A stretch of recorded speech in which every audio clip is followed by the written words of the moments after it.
Hello everyone, welcome to all of you in exam guru. दोस्तों, आज 30 नवंबर 2024 को IBPS PO का मेंस एग्जाम कंप्लीट हो चुका है और आज के सेकंड शिफ्ट में मैंने भी इसका एग्जाम दिया था। सो गाइज, इस वीडियो में मैं आप सभी को आज के सेकंड शिफ्ट में पूछे गए करेंट अफेयर्स के टोटल 40 क्वेश्चन में से 31 क्वेश्चन का सॉल्यूशन इस वीडियो में करवाऊंगा।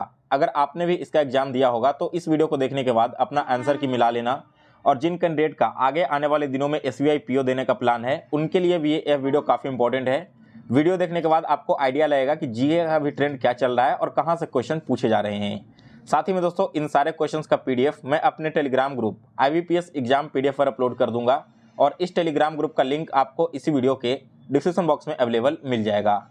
सो गाइस, चलिए आज का वीडियो स्टार्ट करते हैं। तो पहला क्वेश्चन यहाँ पर देखो पूछा गया था कि maximum NDTL SLR limit by RBI, यह जो लिमिट है वो कितना है? बैंक के लिए 18% रखना होता है, लेकिन जो मैक्सिमम इंक्रीज करके इसे रखा जा सकता है वो है आपका 40%। एग्जाम में ऑप्शंस में दिए गए थे 36%, 40%, 30% एंड 28%। तो करेक्ट आंसर होगा इस क्वेश्चन का 40%। फिर इसके बाद सेकंड क्वेश्चन आया था, इनमें से कौन एक ऐसा क्रिटिकल मिनरल नहीं है एक्सप्लॉइटिंग के लिए गवर्नमेंट ऑफ इंडिया की तरफ से? तो देखिए, यहाँ पर टोटल 6 ऐसे मिनरल के नाम मैंने लिख रखा है जो कि क्रिटिकल मिनरल है, आप इसे एक्सप्लॉइट नहीं कर सकते। यह है आपका lithium, beryllium, niobium, titanium, tantalum and zirconium. तो इसमें से एक ऐसा ऑप्शन दिया गया था जो आपका नहीं था, बाकी के सारे ऑप्शंस आपके एक्सप्लॉइटिंग मिनरल के अंतर्गत आते हैं। फिर इसके बाद नेक्स्ट क्वेश्चन आया था तीसरा नंबर, विलियम डार्लिम्पल के द्वारा सितंबर 2024 में एक बुक लॉन्च किया गया है, उस किताब का नाम क्या है? सो गाइज, इस बुक का नाम था the golden road, how ancient India transformed the world. इसके बाद फोर्थ क्वेश्चन आया था दोस्तों कि ग्लोबल सैटेलाइट कम्युनिकेशन के लिए सैटकॉम के द्वारा कौन सा सैटेलाइट लॉन्च किया जा रहा है? अब यहाँ पर इसके एग्जैक्ट ऑप्शन मुझे याद नहीं है, आपने एग्जाम दिया होगा, अगर आपको ऑप्शन याद है तो प्लीज़ कमेंट बॉक्स में इसे जरूर लिख देना। फिर इसके बाद अगला क्वेश्चन आया था दोस्तों यहाँ पर कि आपकी जो इंटरनेशनल फाइनेंस कॉरपोरेशन है, ठीक है, a member of the world bank, ये आपका $500 मिलियन लोन प्रोवाइड करवा रहा है इंडिया में। किस लिए? तो ग्रीन फाइनेंसिंग के लिए। यह किस बैंक के साथ में करवा रहा है? तो वहाँ पर आपके 2 क्वेश्चन पूछे गए थे, एक तो आपका बैंक का नाम जो कि एक्सिस बैंक है, और दूसरा अमाउंट पूछा गया था। तो आपका अमाउंट हो जाएगा $500 मिलियन। इसके बाद अगला क्वेश्चन आया था, period of custodian in NPS, जो न्यू पेंशन स्कीम है, इसमें कस्टडियन का कार्यकाल कितने दिनों का होता है? तो ये आपका हो जाता है दोस्तों 5 साल का। इसके बाद नेक्स्ट क्वेश्चन यहाँ पर आया था, देखिए क्या, for the credit guarantor scheme CGS 1 के तहत जो क्रेडिट गारंटर ट्रस्ट है माइक्रो एंड स्मॉल इंटरप्राइजेज के लिए, ये कितना है प्रत्येक बोरोवर के लिए? तो ये है दोस्तों आपका 500 लाख अभी वर्तमान में। फिर इसके बाद अगला क्वेश्चन पूछा गया था, पार्थ प्रतिम सेनगुप्ता जो कि करंट में बंधन बैंक के CEO और MD हैं, तो क्वेश्चन में ऐसा पूछा गया था कि वे फॉर्मर में किस बैंक के MD और CEO रह चुके हैं? तो इस क्वेश्चन का राइट आंसर है दोस्तों इंडियन ओवरसीज बैंक।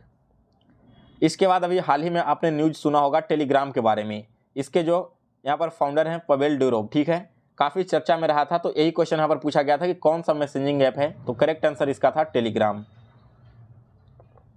इसके बाद अगला क्वेश्चन पूछा गया था कि सरसाई पर एक पोर्टल है जिसपे आपका सेंट्रल रजिस्ट्री डेटा अपलोड होता है, किस प्रकार के एसेट्स को यहाँ पर अपलोड नहीं किया जा सकता?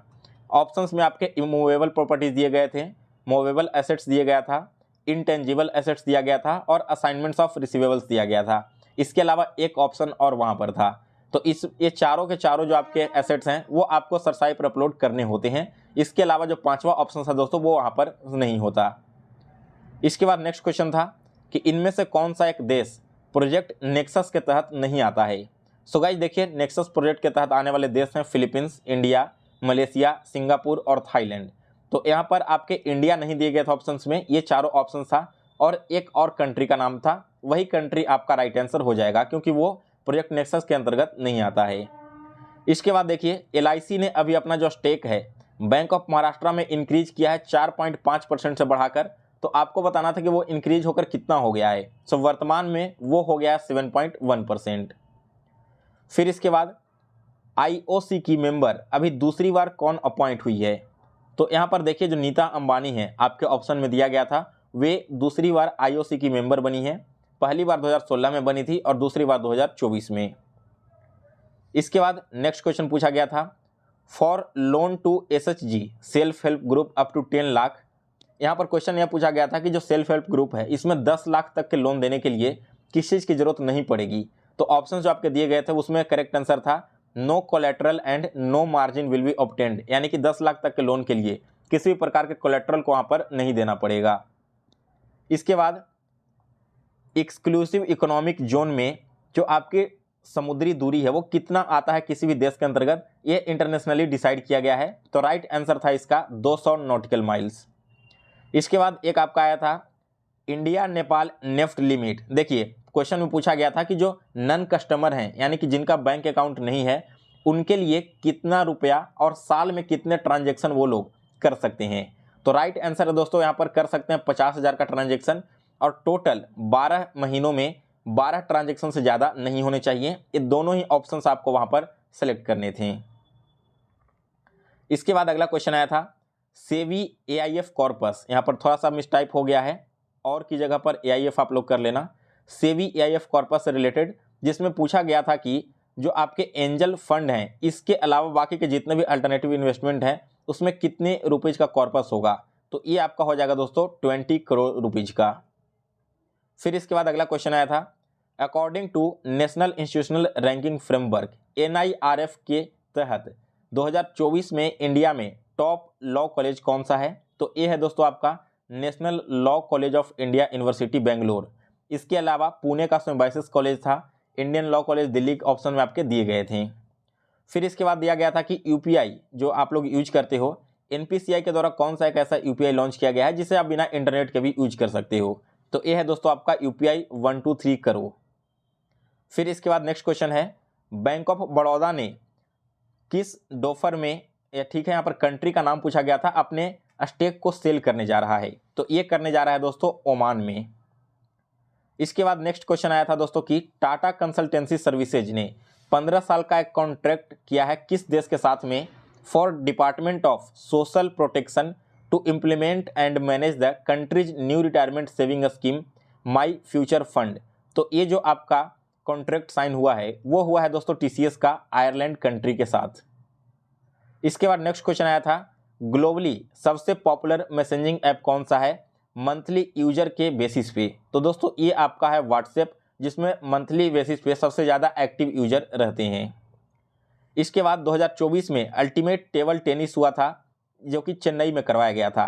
आपको बताना था कि इस टेबल टेनिस के स्पॉन्सर कौन थे। तो इसका स्पॉन्सर है दोस्तों इंडियन ऑयल।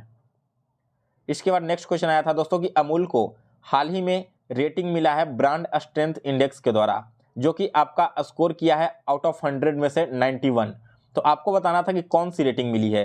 ऑप्शंस में दिए गए थे A+, AA+, और AAA+। तो राइट आंसर है इस क्वेश्चन का AAA+।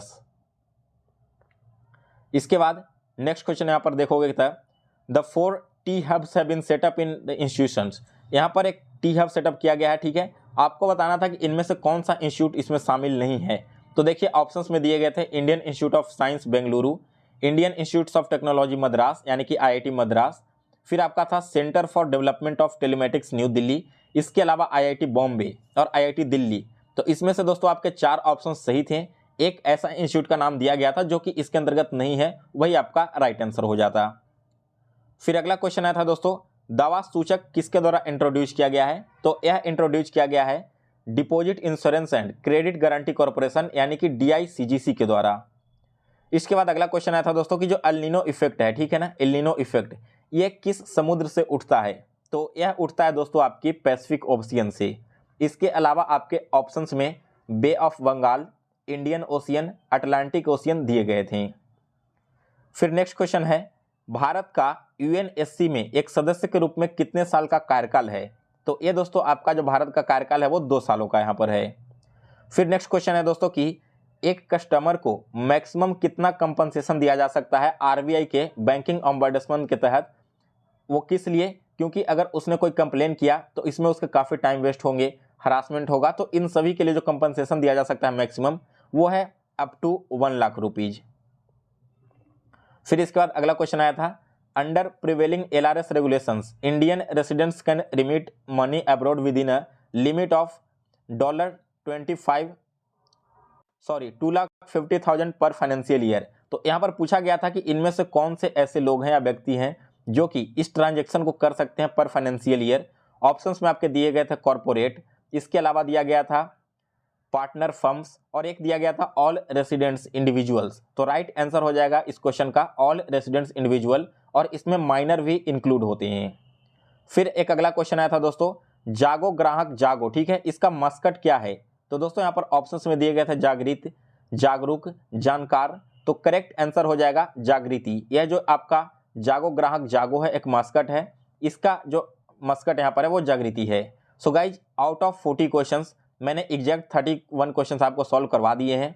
अगर इसके अलावा और भी कोई क्वेश्चन आपको याद है तो प्लीज़ एक बार कमेंट बॉक्स में कमेंट कर देना, ताकि कैंडिडेट बाकी उन क्वेश्चंस को भी मिला लें। सो गाइज अगर आपको वीडियो पसंद आया तो इसे लाइक और शेयर करें, और आगे भी बैंकिंग एग्जाम से रिलेटेड इसी प्रकार के वीडियोस देखने के लिए एग्जाम गुरु चैनल को सब्सक्राइब कर इसके बेल नोटिफिकेशन को ऑन कर लें।